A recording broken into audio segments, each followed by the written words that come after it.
కేసీఆర్ గారి నాయకత్వంలోనే జేఏసీ ఏర్పడింది కాబట్టి ఆ జేఏసీకి కోదండరాము పెట్టినాం, కానీ కోదండరాము జేఏసీ సక్రమంగా పనిచేసిన దానికంటే వంకర పనులు ఎక్కువ చేసింది. సార్, ములకనూరులో అమరవీరుల స్తూపం నిర్మాణం తర్వాత ఇంతవరకు ప్రారంభోత్సవం అంటే ఇప్పుడు జేఏసీ మధ్యలో టీఆర్ఎస్ నాయకుల మధ్య సయద్దు లేకనే అది ప్రారంభోత్సవం కాదంటున్నారు. దీని మీద మీరేమంటారు? పాల్గొన్నారన్న కెప్టెన్ లక్ష్మీకాంతరావు గారి దగ్గర కూడా చందాలు తీసుకొని డొనేషన్ తీసుకొని కట్టినటువంటి ఒక స్తూపం. ఆ స్తూపానికి ప్రారంభోత్సవం చేయాల్సినటువంటి అవసరం కూడా లేదు. ఇక ప్రజలే ప్రారంభోత్సవం చేస్తున్నారు. సార్, ఇప్పుడు రోడ్డు వర్క్లో భాగంగా అమరవీరుల స్తూపంతో పాటు అంబేద్కర్ విగ్రహాన్ని కూడా తొలగిస్తారని చెప్పి ఒక అపవాదం ఉంది. అసలు దాని మీద మీ స్పందన ఏంటి సార్, ఒక దళిత ఉద్యమ నాయకునిగా?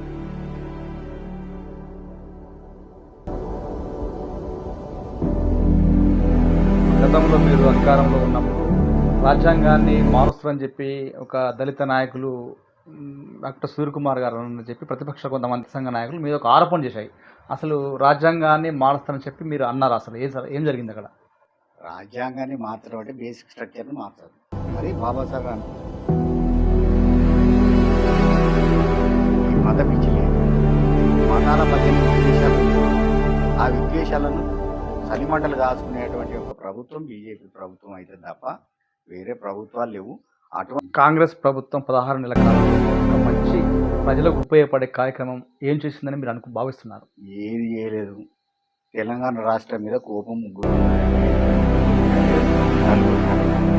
ఒకటేంది, తెలంగాణ రాష్ట్రం యొక్క రేవంత్ రెడ్డి గారికి తెలంగాణ రాష్ట్రం రావడం ఇష్టం లేదు.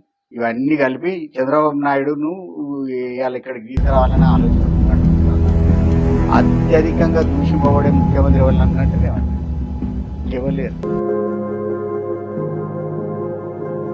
వైద్యునిగా ప్రజా జీవితంలోకి అడుగుపెట్టిన ఆయన ఎంపీటీసీగా తన రాజకీయ జీవితాన్ని ప్రారంభించి ఉద్యమ ప్రస్థానం ఏ విధంగా కొనసాగింది అనే విషయాలు తెలుసుకునేందుకు మనతో పాటు తెలంగాణ ఉద్యమకారులు, హన్మకొండ జిల్లా పరిషత్ మాజీ చైర్మన్ డాక్టర్ మారెపల్లి సుధీర్ కుమార్ గారు మనతో ఉన్నారు. ఆయనతో మాట్లాడి పూర్తి విషయాలు తెలుసుకుందాం. హృదయపూర్వక నమస్కారాలు. అదేవిధంగా సురేంద్ర గారికి. ఇవాళ నిజంగా నా ప్రస్తావన కూడా కాంగ్రెస్లో జరిగింది. వాస్తవానికి అంటే రాజకీయంగా కాంగ్రెస్లో జరిగినప్పటికీ నాకు మావోయిస్ట్ గ్రూపులతోటి కానీ ఆ గతంలో ఉన్నటువంటి ఒక కమ్యూనిస్ట్ ఉద్యమం, అదేవిధంగా తెలంగాణకు అన్యాయం జరిగిన మాదిగ రిజర్వేషన్ పోరాటం యొక్క ఉద్యమాలు తీసుకున్నా, మాదిగలకు అన్యాయం జరిగినా, ఎక్కడ అన్యాయం జరిగినా దానికి వ్యతిరేకంగా నేను ముఖ్యంగా కెప్టెన్ లక్ష్మీకాంతరావు గారు ఇక్కడ పనిచేసింది ఈ ప్రాంతంలో కూడా, హుజురాబాద్ నియోజకవర్గం ఉండేప్పుడు.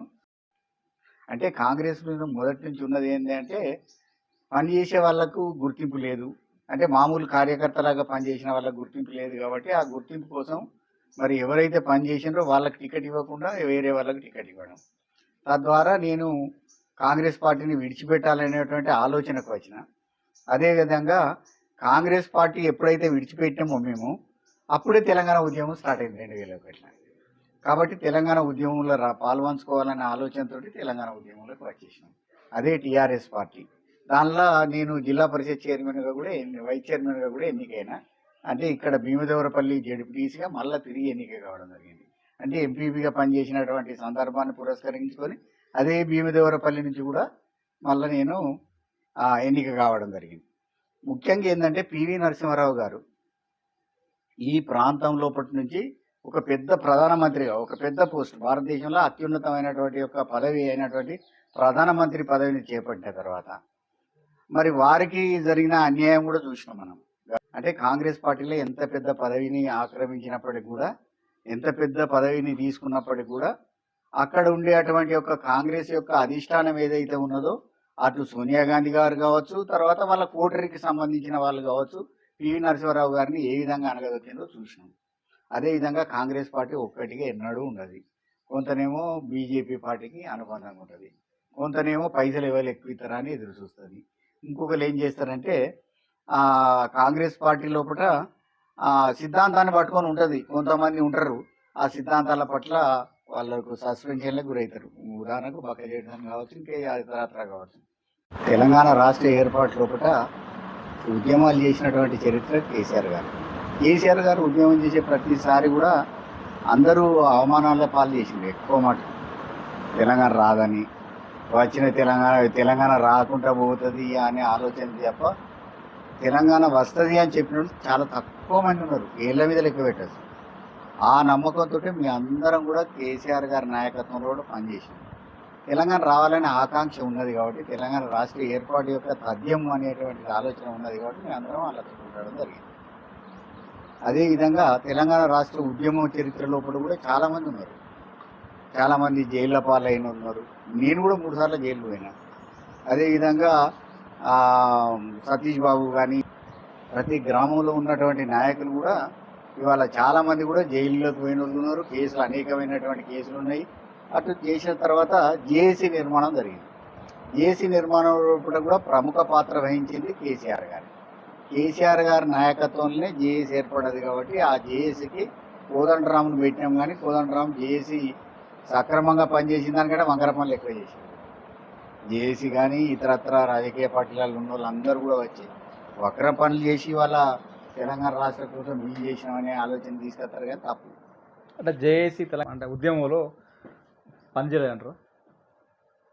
ఉద్యమంలో పనిచేసింది కానీ ప్రభుత్వం వచ్చినాక ఏడ పని చేస్తాం జేఏసీ? ఇవాళ జేఏసీ లేనే లేదు. జేఏసీ అనేటువంటిది కేవలం ఉద్యమంలో పనిచేయడం వరకు మాత్రమే. కొంతవరకు అది కూడా అనేక రాజకీయ జేఏసీ, అది పొలిటికల్ పార్టీస్ ఉన్నాయి. అంటే వాళ్ళు కట్టడి చేసేటువంటి పరిస్థితి కూడా ఏ రాజకీయ పార్టీ మీద కూడా వాళ్ళకి అధికారం లేదు. సార్, ములకనూరులో అమరవీరుల స్తూపం నిర్మాణం తర్వాత అసలు ఇంతవరకు ప్రారంభోత్సవం కాలేదు. అంటే అప్పుడు జేఏసీ మధ్యలో టీఆర్ఎస్ నాయకుల మధ్య సయోధ్య లేకనే అది ప్రారంభోత్సవం కాలేదంటున్నారు. దీని మీద మీరేమంటారు? అది వాళ్ళు ఆ నిర్మాణం చేపట్టడం కోసం అనేక మంది పాల్గొన్నారు. అలా కెప్టెన్ లక్ష్మీకాంతరావు గారి దగ్గర కూడా చందాలు తీసుకొని డొనేషన్ తీసుకొని కట్టినటువంటి ఒక స్తూపం అది. ఆ స్తూపానికి ప్రారంభోత్సవం చేయాల్సినటువంటి అవసరం కూడా లేదు. ఇక ప్రజలే ప్రారంభోత్సవం చేసుకున్నారు. అంటే ప్రారంభం కాలేదు కదా సార్? అది ప్రారంభం కాకుండా ప్రజలే ప్రారంభం చేసుకున్నారు దాన్ని. ఆ స్తూపానికి ప్రత్యేకంగా ఏం ఉత్సవం మాత్రం జరగలే, ప్రారంభం మాత్రం జరిగింది. సార్, ఇప్పుడు రోడ్డు వర్క్లో భాగంగా అమరవీరుల స్తూపంతో పాటు అంబేద్కర్ విగ్రహాన్ని కూడా తొలగిస్తారని చెప్పి ఒక అపవాదం ఉంది. అసలు దాని మీద మీ స్పందన ఏంటి సార్, ఒక దళిత ఉద్యమ నాయకునిగా?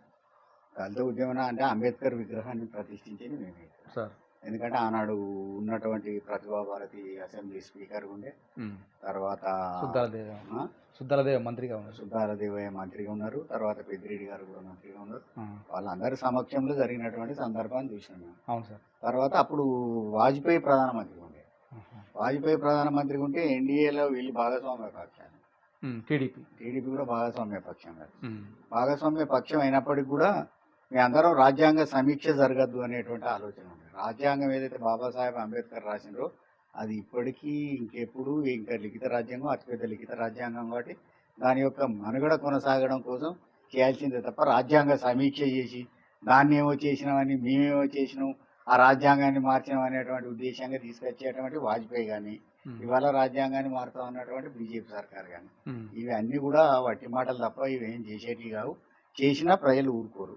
ఎందుకంటే భారత రాజ్యాంగం బాగా ఉత్కృష్టమైనటువంటి రాజ్యాంగం, లిఖిత రాజ్యాంగం, అతిపెద్ద లిఖిత రాజ్యాంగం. ఈ రాజ్యాంగాన్ని మార్చే శక్తి అటు వాజ్పేయికి లేకుండా సమీక్షించేటువంటి శక్తి వాజ్పేయి గారికి లేదు. అదేవిధంగా ఇవాళ మోడీ గారికి లేదు. రాజ్యాంగ విషయానికి వస్తే గతంలో మీరు అధికారంలో ఉన్నప్పుడు రాజ్యాంగాన్ని మారుస్తారని చెప్పి ఒక దళిత నాయకులు డాక్టర్ సూర్యకుమార్ గారు అని చెప్పి ప్రతిపక్ష కొంతమంది వేరే పార్టీ దళిత సంఘ నాయకులు మీద ఒక ఆరోపణ చేశాయి. అసలు రాజ్యాంగాన్ని మారుస్తారని చెప్పి మీరు అన్నారు. అసలు ఏం జరిగింది అక్కడ? రాజ్యాంగాన్ని మార్చడం అంటే బేసిక్ స్ట్రక్చర్ని మార్చాలి, అది బాబాసాహెబ్ అంబేద్కర్ చెప్పింది. కానీ 368 ఆర్టికల్లో ఏం చెప్పిందంటే రాజ్యాంగం ఫ్లెక్సిబుల్ రాజ్యాంగం, అంటే ఇది ఎప్పుడు పడితే అప్పుడు మడత పెట్టేటువంటిది, ఎటు పడితే అటు అందేటువంటి రాజ్యాంగం. కాబట్టి ఈ లిఖిత రాజ్యాంగమైన రిజిడ్ కాన్స్టిట్యూషన్ కాదు. రిజిడ్గా అట్లనే నిలుగా నిలబడి ఈ ఇరిగేది కాదు. కాబట్టి ఫ్లెక్సిబుల్ రాజ్యాంగం కాబట్టి 368 ఆర్టికల్ పెట్టిండు. ఆర్టికల్ ద్వారా రాజ్యాంగాన్ని మార్చుకోవచ్చు. రాజ్యాంగాన్ని మార్చుకునే అధికారం ఎవరికి ఉంటుందంటే పార్లమెంట్ సభ్యులందరూ కలిసి రాజ్యాంగం మార్చుకోవచ్చు. అదేవిధంగా అసెంబ్లీలో తీర్మానాలు చేసి రాజ్యాంగాన్ని మార్చుకోవచ్చు. రాజ్యాంగాన్ని మార్చడం అంటే రాజ్యాంగాన్ని మొత్తం తొలగించడం కాదు, దానిలో కొన్ని అంశాలను చేర్చడం కానీ లేకపోతే తీసివేయడం కానీ. అమెండ్మెంట్ అంటారు. అమెండ్మెంట్ అంటే చేర్పులు కావచ్చు. చేర్పులు అంటే దానిలో లేని కలపడం కావచ్చు. తొలగింపులు ఉంటాయి అనుకో, తొలగింపులు కావచ్చు. రాజ్యాంగ సవరణ చేసుకునే అధికారం బాబాసాహెబ్ అంబేద్కర్ గారే ఇచ్చింది. ఎందుకంటే ఇవాళ ఉన్న రాజ్యాంగం ఇట్లనే ఉండాలనేది కాకుండా భారత ఉత్కృష్టమైన రాజ్యాంగం ఎందుకున్నదంటే సమయానుగుణంగా మార్చుకునేటువంటిది. ఈ ఉదాహరణకు ఇప్పుడు ఎస్సీల జనాభా 15% మంది పెట్టి రిజర్వేషన్ 15%కే పెట్టిండ్రు. కానీ దాని రాజ్యాంగ సవరణ జరిగింది. రాజ్యాంగ సవరణ 15%లో పెట్టింది, 10 సంవత్సరాలకే పెట్టిండ్రు. 10 సంవత్సరాలు కాదు కదా, ఇప్పటి వరకు కూడా కొనసాగుతుంది. అంటే లక్ష్యాలు, రాజ్యాంగం యొక్క లక్ష్యాలు నెరవేరినప్పుడు దాని అమెండ్మెంట్స్ జరుగుతాయి. అట్లనే 18% పెరిగింది ఇవాళ ఎస్సీల జనాభా. కొన్ని రాష్ట్రాల్లో 25% ఉన్నది, పంజాబ్ లాంటి రాష్ట్రంలో 20% ఉన్నప్పుడు ఆయా రాష్ట్రాలు కానీ అక్కడ ఉండేటువంటి వాళ్ళు కానీ రాజ్యాంగాన్ని మార్చుకునే అధికారం ఉంటుంది. ఎందుకంటే ఇవాళ ఎస్సీలకు రిజర్వేషన్ పెంచాలంటే రాజ్యాంగ సవరణ చేయకుండా ఎట్లయితుంది, కాదు కదా. కాబట్టి రాజ్యాంగ సవరణ చేయాల్సి ఉంటుంది. సవరణ చేసిన ప్రతిసారి లిఖించాలి, దాన్ని రాయాలి. ఎందుకంటే లిఖిత రాజ్యాంగం అంటే లిఖించాలి. ఆనాడు లిఖించింది ఎవరంటే ప్రేమ్ బిహారీ నారాయణ అని సెంట్రల్ లైబ్రరీ, అంటే ఇక్కడ పార్లమెంట్లో ఉండేటువంటి సెంట్రల్ లైబ్రరీలో నిక్షిప్తమైనటువంటి ఉన్నది. అది రిటర్న్ రాజ్యాంగం, రాత మంచిగా ఉన్నది కాబట్టి ఆ ప్రేమ్ బిహారీ నారాయణతో రాయించారు. కానీ ఇప్పుడు అమెండ్మెంట్ జరిగిన ప్రతిసారి ఇవాళ టైపింగ్ కావచ్చు, రాతపూర్వకంగా అంటే టైపింగ్ కావచ్చు, ఎలక్ట్రానిక్ టైపింగ్ కావచ్చు, లేకపోతే కంప్యూటర్ కావచ్చు, ఏది చేసినా కూడా సుప్రీంకోర్టు దగ్గర పెట్టాల్సినటువంటి అవసరం. ఓకే సార్, ఇప్పుడు బీఆర్ఎస్ ప్రభుత్వం తర్వాత కాంగ్రెస్ పార్టీ అధికారంలోకి వచ్చింది. కాంగ్రెస్ పార్టీ ప్రభుత్వ పరిపాలన ఏ విధంగా ఉంది?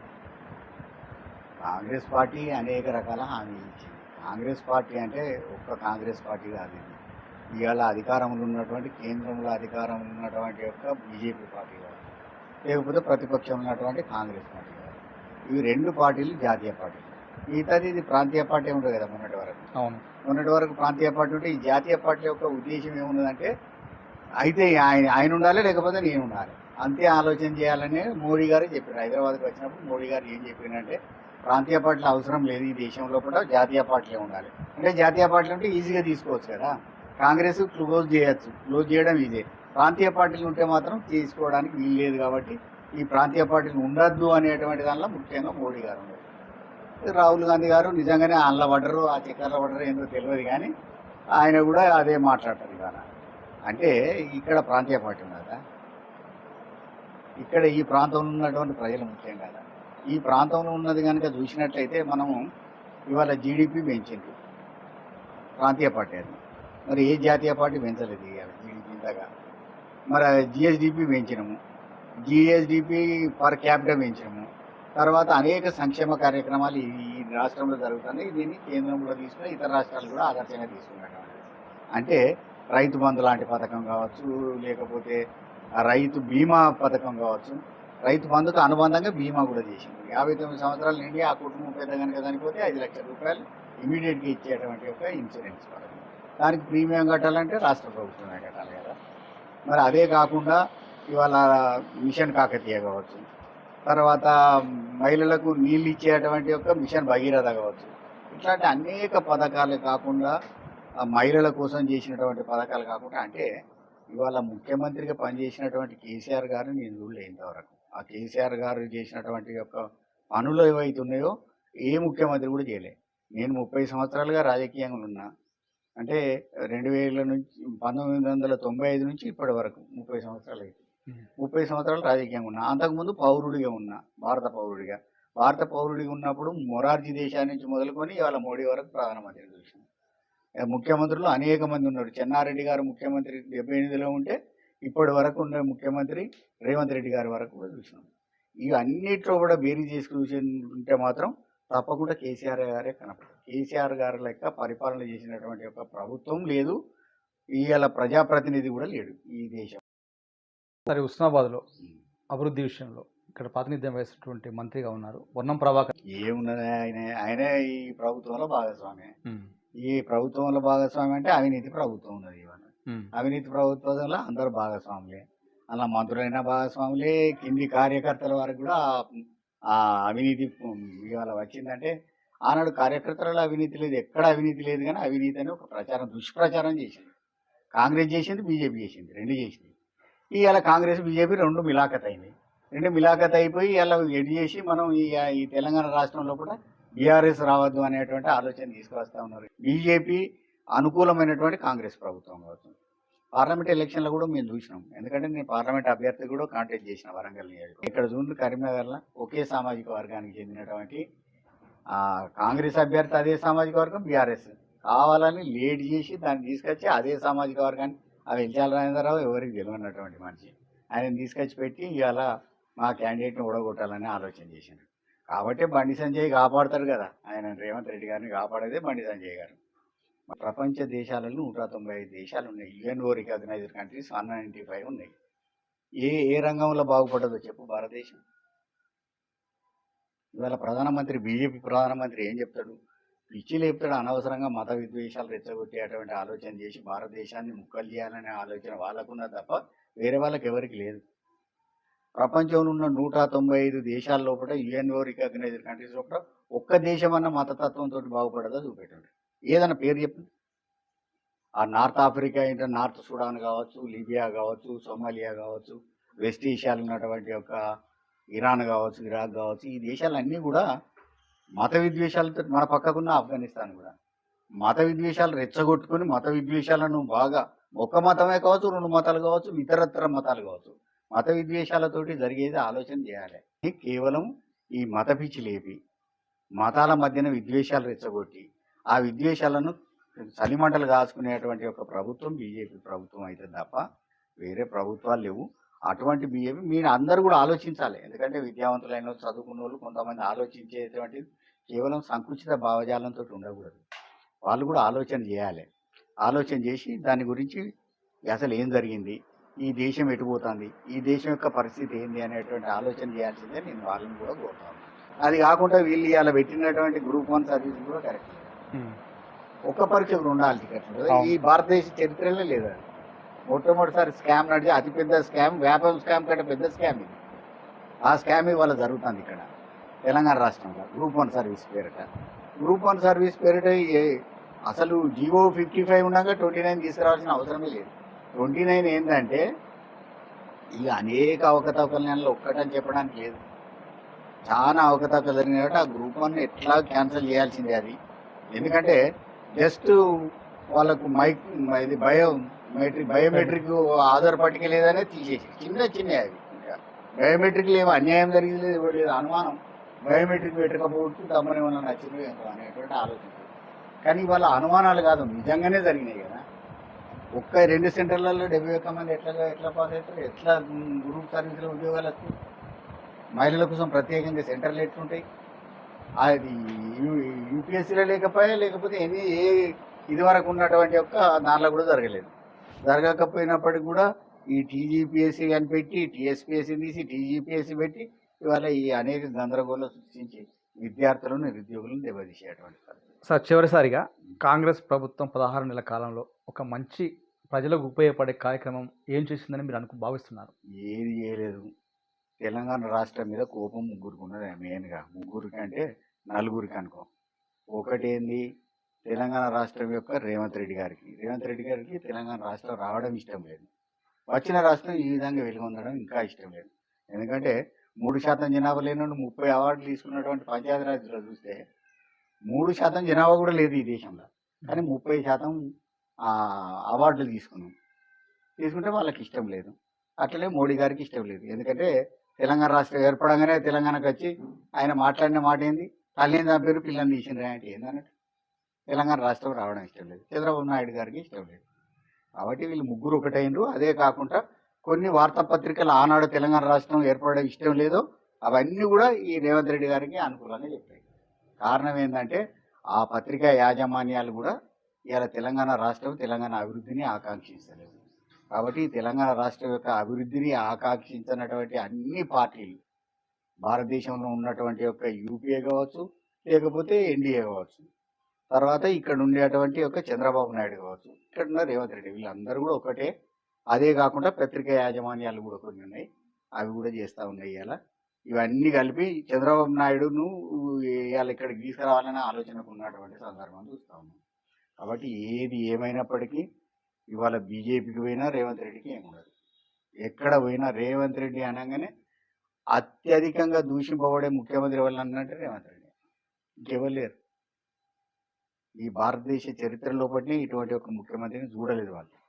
కాబట్టి ఆ ముఖ్యమంత్రి యొక్క విధానాలను, ఆ ముఖ్యమంత్రి చేసేటువంటి అభివృద్ధి ఏం చేసింది, ఏం చేయలేదు. 6 గ్యారెంటీలలో ఒక్క గ్యారెంటీ కూడా ఫుల్ఫిల్ చేయలేదు. మహిళలకు 2500 ఇస్తామన్నారు. అది మహాలక్ష్మి పథకంలో నంబర్ 1. 2500 మహిళలకు ఏడిచ్చిందా, ఇచ్చిందా? ఎన్నడూ ఎవరికి ఇచ్చినటువంటి సందర్భం లేదు. 2500 అనగానే ఆ కుటుంబం కూర్చుని, అరే నేను ఒక మహిళన్నా, నాకు 2500 వస్తాయి, నా బిడ్డకు 2500 వస్తాయి, నా కోడలికి 2500, 7500 రూపాయలు ప్రతి నెల టెన్షన్గా జీతం పడ్డట్టు పడుతుంది అని చెప్పారు ముఖ్యమంత్రి. ఆనాడు ఉన్నటువంటి పిసిసి అధ్యక్షుడు ఇలా ముఖ్యమంత్రి అయింది కదా, మరి వెళ్ళి ఆ 2500 వాళ్ళకి ఇవ్వలేదు. ఇప్పుడు 16 నెలలు అయిపోయింది. 16 నెలలు ఇంటూ 2500 ఇంటూ ఒక్కొక్క మనిషికి ఎంత బాకీ ఉన్నాడో లెక్క చేయండి. అదేవిధంగా రైతులకు ఇచ్చేటువంటి రైతు భరోసా లేదు.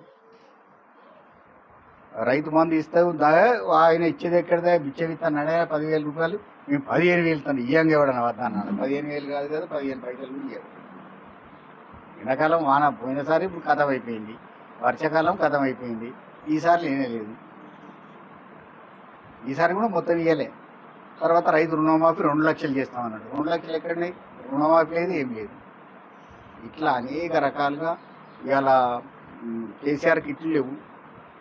కేసీఆర్ ఇచ్చినటువంటి న్యూట్రిషన్ కిట్లు, మంచి బలవంతమైనటువంటి పిల్లలు పుట్టాలి ఇక్కడ తెలంగాణ ప్రజలు కూడా మంచిగా ఉండాలనేటువంటి ఆలోచన. అంటే ఈ రాష్ట్రం యొక్క అభివృద్ధిని ఆకాంక్షించింది, ఈ రాష్ట్రంలో ప్రజలు సంక్షేమం ఆలోచించినటువంటి సందర్భం. ఈ రెండు లేకుండా పోయింది. ఈ రాష్ట్రం యొక్క అభివృద్ధికి కావాల్సినటువంటి ఈ రాష్ట్రానికి రావాల్సినటువంటి కంపెనీలు తీసుకొచ్చేయాలి ఆలోచన ఉన్నటువంటి ముఖ్యమంత్రి ఏమో కేసీఆర్ గారు. ఈయనేమో విధ్వంసక చరిత్ర రాస్తా ఉన్నాడు రేవంత్ రెడ్డి.